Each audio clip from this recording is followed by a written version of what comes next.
अवतार आदि होता रहता है। भगवान कहते हैं जन्म कर्म च में दिव्यम यो वेति माम तत्वतः, मेरा जन्म और कर्म दिव्य, ऐसा जो मुझे मान लेता है वो भी अपने जन्म और कर्म को दिव्य बना देता है। तो हमें क्या फायदा उठाना है कि जो शरीर दिखता है उसका जन्म वास्तविक में हमारा जन्म नहीं है, और उसके कर्म वास्तविक में हमारे कर्म नहीं है। राग से, द्वेष से, वासना से प्रेरित कर्म धीरे धीरे क्षीण होते जाएंगे और भगवत प्रसाद जा बुद्धि बनती जाएगी। जब भगवत प्रसाद जा बुद्धि बनती जाएगी, बुद्धि के कई तरीके होते, सात्विक बुद्धि, राजस बुद्धि, तामस बुद्धि। तामस बुद्धि तो शराब, कबाब और दूसरों की निंदा, अशांति, अफवाह फैलाना, उसी में अपने को सुख और खुशहाल मानती। राजस बुद्धि संग्रह करो, खपे खपे खपे खपे, कहाँ अंत होगा कोई पता नहीं। सात्विक बुद्धि जरा जियो, जीने दो, कर भला हो भला। इन सात्विक बुद्धि वालों को जब सत्संग मिल जाता है तो भगवत प्रसाद जा बुद्धि बन जाती, और भगवत प्रसाद जा बुद्धि को और थोड़ी भूख लग जाए तो तत्व प्रसाद जा बुद्धि बनकर ब्रह्म ज्ञानी हो जाती। तो ऐसी मति के धनी लोग निर्लेप तत्व में रहते हैं। तो जन्म दिवस बधाई हो, पंचभूत सुखदाई हो, पृथ्वी सुखदाई हो, जल सुखदाई हो। इस प्रकार जन्म दिवस मनाते मनाते, सात्विक प्रक्रिया करते करते साधक वहां पहुंच जाता है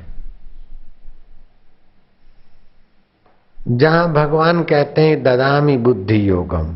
बुद्धि योग किनको मिलता है? मच्चित्ता मदगता प्राणा बोधयन्तः परस्परम।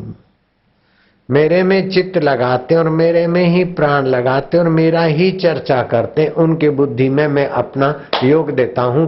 उनके जन्म कर्म दिव्य हो जाते हैं और वे मुक्त आत्मा हो जाते हैं।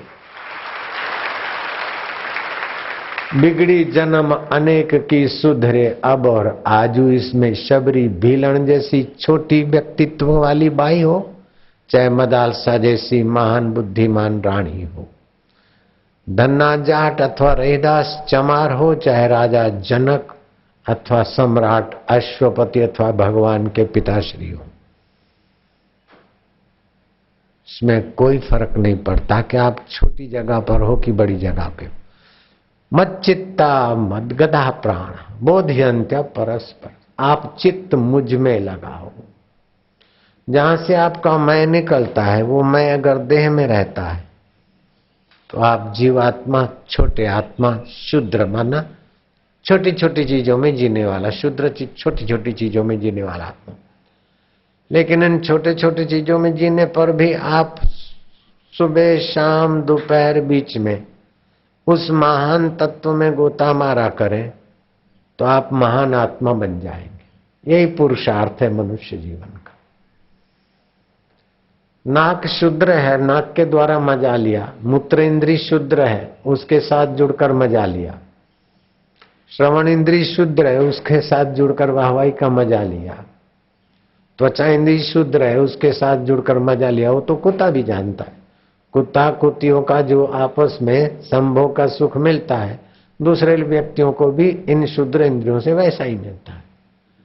लेकिन ये सब सृष्टि की परंपरा के लिए निमित्त बनकर फिर अपने घर में आ गए तो आप बन गए श्रेष्ठ आत्मा, दिव्यात्मा, भक्त आत्मा, साधक आत्मा, योगी आत्मा, भगवत आत्मा।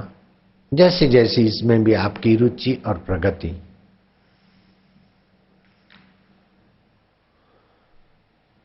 श्रीमद् भागवत के 9वें स्कंद में के 10वें अध्याय में आया कि भगवान को दुख सुख होता है कि नहीं। जीवात्मा को तो दुख सुख होता है, हानि लाभ होता है, और बड़ा होता है, बालक होता है, शिशु होता है, किशोर होता है, युवान होता है, अधेड़ होता है, बुढ़ा होता है और जीव तो मरता है। तो क्या भगवान को ये नियम लागू पड़ते कि नहीं पड़ते? बोले जो जीव को होता है वो ईश्वर को होता है, जो ईश्वर को होता है वो जीव को होता है। ईश्वर है तो किसका है? जब जीव होगा, जगत होगा, तभी तो कोई उसका ईश्वर होगा। जब जीव नहीं है तो ईश्वर किसका? एक व्यक्ति आए, बोले तुम क्या करते हो? बोले मैं हेड मास्टर। कहां पर? कितने मास्टर हैं तुम्हारे पास? बोले मास्टर एक भी नहीं है। बच्चे कितने हैं तुम्हारे पास? बोले 4 बच्चे। तो तुम हेड काय के बने? धड़ होगा तब हेड बनेगा, कुछ मास्टर होंगे तभी हेड मास्टर बनोगे। तो जीव आत्मा है और जगत है तो उसका परमात्मा है। कल शाम को बताया था कि 3 तत्व सृष्टि में है।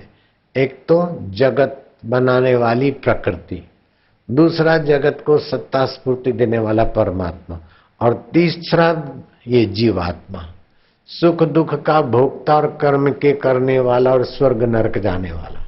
तो परमात्मा, प्रकृति और जीवात्मा। जीवात्मा तब तक है जब तक वो बेचारा अपने को खोजता नहीं।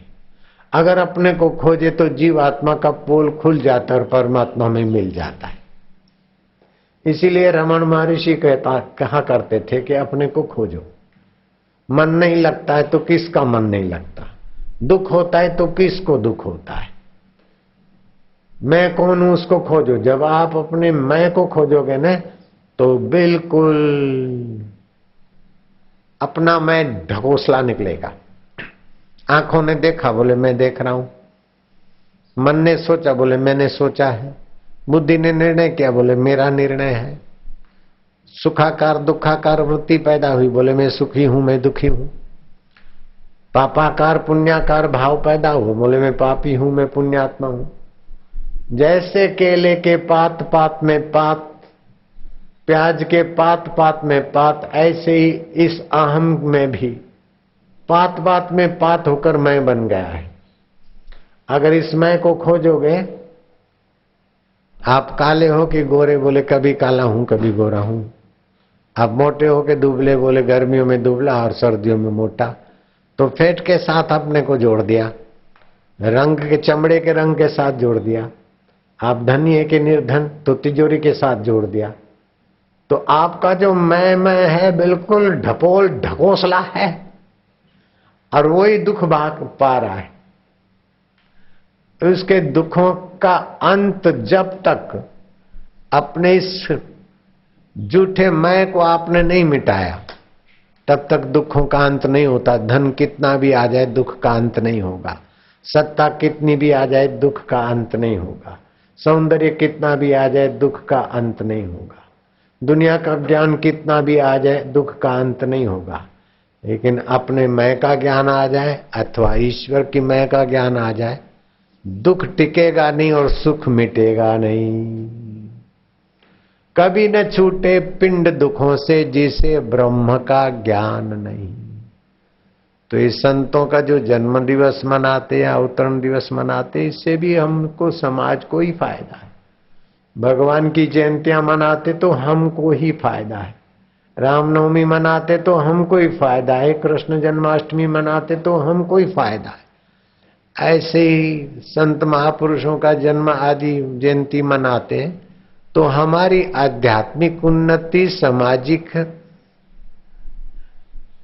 संवादिता और अर्थ के वितरण का भी देखो तो देश भर की समितियों को जहां जहां है गरीबों की सेवा में लगने के लिए अपने तरफ से खर्च करे, दूसरा आश्रम के तरफ से भी पैसे मिले इस बार, और विस्तार से दिल खोलकर कापियां बटी, कितने हजारों के लाखों बच्चों में कापियां बटी, 17,000 बाल संस्कारों में भोजन और कीर्तन आदि हुआ, 1200 समितियों ने अपना अपना उत्सव मनाया। उसमें एक समिति अभी मौका मिल गया तो यहाँ आ गई, बाकी दिल्ली में झूमेगी झुमाएगी तो वातावरण पावन करेगी।